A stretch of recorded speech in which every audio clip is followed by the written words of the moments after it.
जीवन के उत्पत्ति के प्रारंभिक चरणों में कुछ ये विशाल कोलाइडल अणुओं का समन्वय डैश है, कोएसर्वेट है। ठीक है, बहुत अच्छा।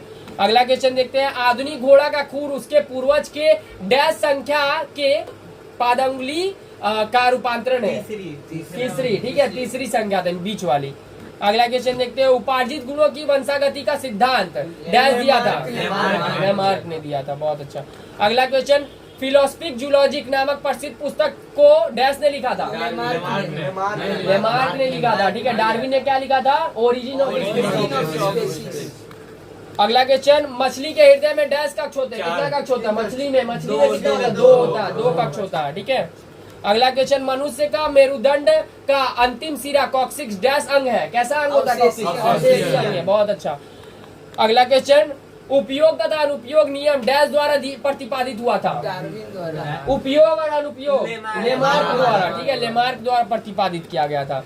मनुष्य तथा पक्षी के अग्र भुजा डैश अंग है, कैसा अंग है, मनुष्य और पक्षी का अग्रभुजा, मैंने पक्षी का डैना और हमारा समृद्धि संजात अंग का उदाहरण है। इनकी उत्पत्ति समान हुई है लेकिन कार्य भिन्न भिन्न है, तो ऐसे अंग को संजात अंग बोला जाता है। अगला क्वेश्चन, कर्म विकास के कारण एक समय का कार्यात्मक अंग क्रमशः कार्यहीन होता गया, वह अंग डैश कहलाता है, क्या कहलाता है, अवशेषी अंग कहलाता है। जो कार्यहीन हो गया अंग उसको क्या कहते हैं, अवशेषी अंग कहते हैं। अगला क्वेश्चन, कर्म विकास से संबंधित लेमार्क द्वारा रचित पुस्तक का नाम डैश है, क्या है, लेमार्क द्वारा कौन सा पुस्तक लिखा गया, फिलोसफिक जूलॉजिक। ठीक है, फिलोसफिक जूलॉजिक। अगला क्वेश्चन, क्रमिक विकास में जीवन के लिए संघर्ष डैश परिवर्तन कहलाता है, तो प्राकृतिक परिवर्तन कहलाता है। जीवन के लिए संघर्ष हम क्यों कर रहे हैं, नेचर परिवर्तित हो रहा है इसीलिए।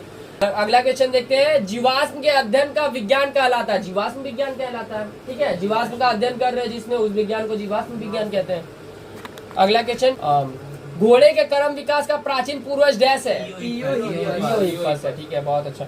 अगला क्वेश्चन, डैश कर्म विकास के लिए समजात अंगों का विकास हुआ है, सुबह पढ़ाया था, क्या समजात अंगों का अपसारी होगा। ठीक है, और ये अभिसारी किसके लिए हुआ था, समृद्धि अंग का हुआ था। बहुत अच्छा। अच्छा, ये अपसारी का मतलब क्या, अपसारी कर्म विकास का मतलब क्या है, एक ही प्रकार के पूर्वजों से कर्म विकास हुआ है। और ये अभिसारी का मतलब क्या है, अलग अलग पूर्वजों से विकास हुआ है। ठीक है।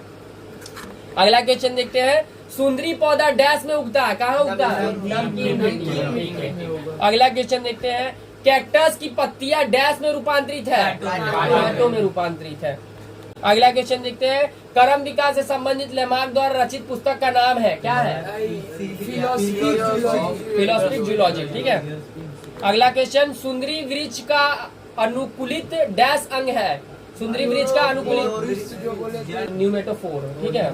अगला क्वेश्चन देखते हैं, मधुमक्खी का नाच डैश प्रकार का होता है, वही बैगल के प्रकार का भी होता है, बैगल भी 8 की तरह होता है, तो 8 प्रकार का होता है, 8 अंक के जैसा होता है, बैगल जैसा होता है। ठीक है। अगला क्वेश्चन, वाष्पोत्सर्जन की क्रिया के दर को घटाने के लिए नागफनी के पत्ते कांटों में रूपांतरित है, ट्रू या फॉल्स, ट्रू हो जाएगा। अगला क्वेश्चन, ये प्राकृतिक निवार्चन सिद्धांत डार्विन के क्रमिक विकास का मूल सिद्धांत है, ट्रू या फॉल्स, प्राकृतिक निवार्चन सिद्धांत डार्विन के क्रमिक विकास का मूल सिद्धांत है, ट्रू है भाई, हाँ। अगला क्वेश्चन, पश्चिम बंगाल के मानस राष्ट्रीय उद्यान में एक सिंह गेंडा को संरक्षण किया गया है, हाँ, ये भी ट्रू है। ये लेकिन इस चैप्टर का क्वेश्चन नहीं है, अगले वाला गया डाल दिया गया है सजेशन में।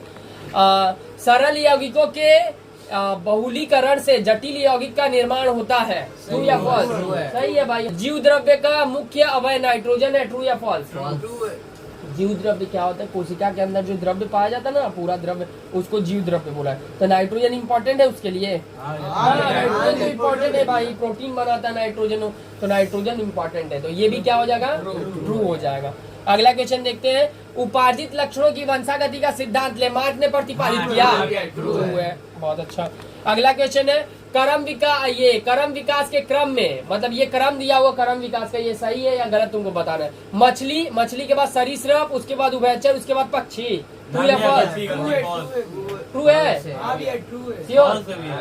फॉल्स होगा। देखो, मछली के बाद उभयचर आया था, उसके बाद सरीसृप आया था, हाँ, उभयचर पहले आया था। ठीक है। अगला क्वेश्चन देखते हैं, आधुनिक घोड़े का नाम इओहिपस है, इक्वस है, ठीक है, इक्वस नाम है। अगला क्वेश्चन, ओरिजिन ऑफ स्पीसीज हेक्ले द्वारा रचित पुस्तक है, किसके द्वारा रचित है? डार्विन द्वारा। अगला क्वेश्चन, मनुष्य का हाथ और पक्षी के पंख समृद्धि अंग है, कौन से? ये क्या है? कैसे? समझात अंग। बहुत अच्छा। अगला क्वेश्चन, उपयोग तथा अनुपयोग का सिद्धांत डार्विन ने प्रतिपादित किया था, कौन सी? ये भी बहुत अच्छा। किसने किया था? लेमार्क ने किया था। अगला क्वेश्चन, ये स्फेनोडोन एक जीवित जंतु जीवाश्म है, तो ट्रू हो जाएगा ये वाला, ठीक है, इसको याद रख लेना हल्के में। अगला क्वेश्चन देखते हैं, नारियल का अंडप एक अवशेषी अंग है, वो जो नारियल का खोला है वो अवशेषी अंग है। ट्रू, उसका कोई काम होता नहीं होता, तो ट्रू है वो भी, ठीक है, बहुत अच्छा।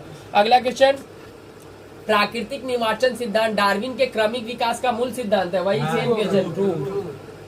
अगला क्वेश्चन, लेमार्क के मतानुसार प्राणी अपने जरूरत के अनुसार कोई भी निर्दिष्ट वंशानुगत शारीरिक विशिष्टता को उपार्जित कर सकता है, हो जाएगा, ठीक है, लेकिन लेमार्क के अनुसार और किसी वैज्ञानिक के अनुसार नहीं, ठीक है।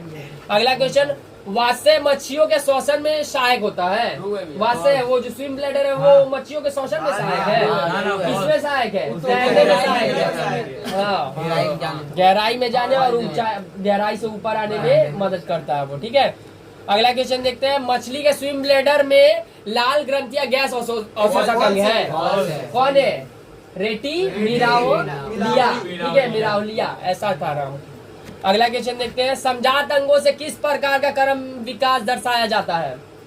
समझात अंगों से अपसारी होगा, अपसारी होगा, और समृद्धि से अभिसारी, ठीक है। अगला क्वेश्चन, चिंपांजी किस प्रकार बादाम खाने के लिए ये कठोर छिलके को तोड़ता है? कैसे तोड़ता है? पत्थर से तोड़ता है, लकड़ी से तोड़ता है, कैसे भी तोड़ता है, ठीक है। अगला क्वेश्चन, हाँ हाँ हाँ, कुछ भी लिख सकते हो। अगला क्वेश्चन देखते हैं, क्रम विकास क्या है? क्रम विकास क्या है? सरल जीवों से जटिल जीवों का निर्माण होना या विकास होना ही क्रम विकास कहलाता है, ठीक है, ऐसे बोल दोगे आराम से। अगला क्वेश्चन देखते हैं, प्राकृतिक चुनाववाद सिद्धांत किसने प्रतिपादित किया था? डार्विन ने, बहुत अच्छा। अगला क्वेश्चन, क्रम विकास के पिता के रूप में कौन जाने जाते हैं? लेमार्क जाने जाते हैं, बहुत अच्छा। अगला क्वेश्चन देखते हैं, उपार्जित लक्षण की वंशागति सिद्धांत को किसने प्रतिपादित किया था? लेमार्क ने प्रतिपादित किया था। आधुनिक घोड़ा का नाम क्या है? इक्वस है, बहुत अच्छा। अगला क्वेश्चन, घोड़े के प्राचीनतम जीवाश्म का नाम क्या है? जियोहिपस, वही, यहाँ जीवाश्म का नाम जियोहिपस, ठीक है।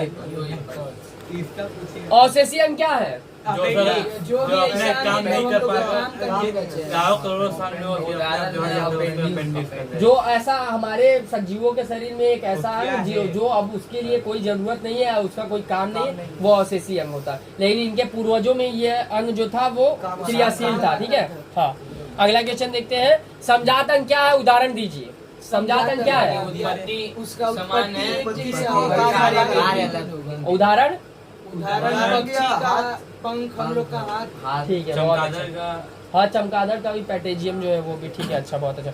अगला क्वेश्चन देखते हैं, असमझात अंग क्या कहलाता है? मतलब समृद्धि अंग क्या है, और ये उदाहरण दीजिए। समृद्धि अंग उसका उत्पत्ति भिन्न होगा, कार्य समान, जैसे तितली का पंख, पक्षी का और ये पैटेजियम, ठीक है, बहुत अच्छा। अगला क्वेश्चन, मनुष्य के एक अवशेषी अंग का नाम लिखिए। अपेंडिक्स, बहुत अच्छा। अगला क्वेश्चन, मानव का अपेंडिक्स किस अंग का अवशेषी अंग है? मतलब किस अंग का है? भोजन नली का है, ठीक है, ऐसे बोल दो, ठीक है, या बड़ी आंत का, ऐसे भी बोल सकते हो। अगला क्वेश्चन देखते हैं, किसने उपयोग तथा अनुपयोग का सिद्धांत प्रतिपादित किया? बहुत अच्छा। अगला क्वेश्चन, योग्यतम की अतिजीविता का सिद्धांत किसने प्रतिपादित किया था? योग्यतम की अतिजीविता किसने प्रतिपादित किया? योग्यतम जीवों के बारे में किसने बताया था? डार्विन ने बताया था, बहुत अच्छा।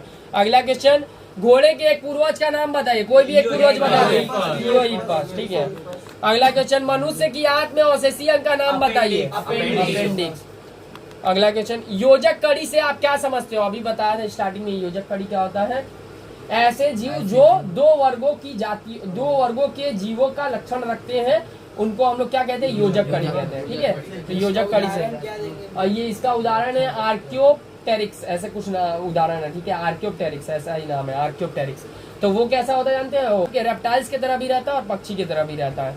इमेज दिखा दूंगा बाद में। अगला क्वेश्चन देखते हैं, लेमार्क ने अपने कार्निक सिद्धांत को किस पुस्तक में प्रकाशित किया? फिलोलॉजी, ठीक है। अगला क्वेश्चन, जन प्लाज्मा सिद्धांत किसने प्रतिपादित किया था? वाइजमैन। अगला क्वेश्चन देखते हैं, जीवाश्म के 2 उदाहरण दीजिए। कोई भी जीवाश्म में 2 उदाहरण, घोड़ा का जीवाश्म का बता दो 2 उदाहरण। हाँ बता दो, बहुत अच्छा। अगला क्वेश्चन, योग्यतम की अतिजीविता किसने कहा था? डार्विन ने कहा था। अगला क्वेश्चन, किस लक्षण के आधार पर आप उभयचर के अग्र पैर तथा चिड़ियों के पंख को समजात अंग कहते हैं? बहुत अच्छा क्वेश्चन। लोग का उत्पत्ति एक ही जैसा हुआ लेकिन कार्य, इसीलिए हम लोग क्या कहते हैं, इन दोनों का उत्पत्ति समान होता है लेकिन कार्य अलग अलग होता है, इसीलिए इनको हम लोग समझाते हैं, ठीक है। अगला क्वेश्चन, क्या बोला यार, पक्षी के पंख के साथ घोड़े के किस अंग की समानता उत्पत्ति के अनुसार दिखाई पड़ता है? समानता उत्पत्ति के अनुसार किसका दिखाई पड़ता है? उसका अग्रबाहु के साथ। अभी बताया ना, उसका जो अग्रबाहु होता है वो पक्षी के पंख, हमारे हाथ, ये सब के समान होता है। उंगलियां नहीं बोलना, अग्रबाहु मतलब पूरा का पूरा बाहु, ठीक है। अगला क्वेश्चन, उपार्जित लक्षणों की वंशागति किसका सिद्धांत है? लेमार्क का सिद्धांत है। अगला क्वेश्चन, किस पौधे में श्वसन मूल पाया जाता है? सुंदरी का पौधा में पाया जाता है, बहुत अच्छा। नमक के प्रति सहनशीलता के लिए सुंदरी के पौधे में एक अनुकूलन का उल्लेख करो। कैसे ये करता है? जो नमक को लवण, अत्यधिक लवण की सांद्रता को कैसे कंट्रोल करता है? ये वाष्पोत्सर्जन करके, हाँ, भेज देता है।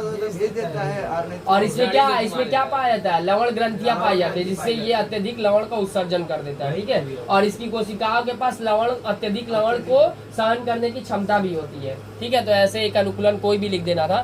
अगला क्वेश्चन है, एक मछली का नाम बताइए जिसमें वात्सल्य मतलब वही स्विम ब्लैडर नहीं होता है, ठीक है। तो एक मछली का नाम बताइए, ठीक है। शार्क हो जाएगा, शार्क मछली है ना, उसमें स्विम ब्लैडर नहीं होता है।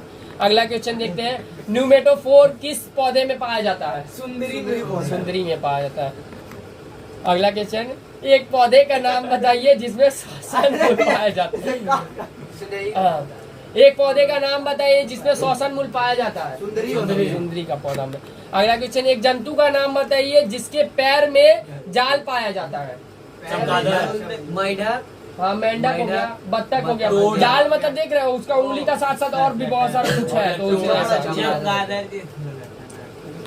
अगला क्वेश्चन, एक स्तनधारी जंतु का नाम बताइए जो उड़ सकता है?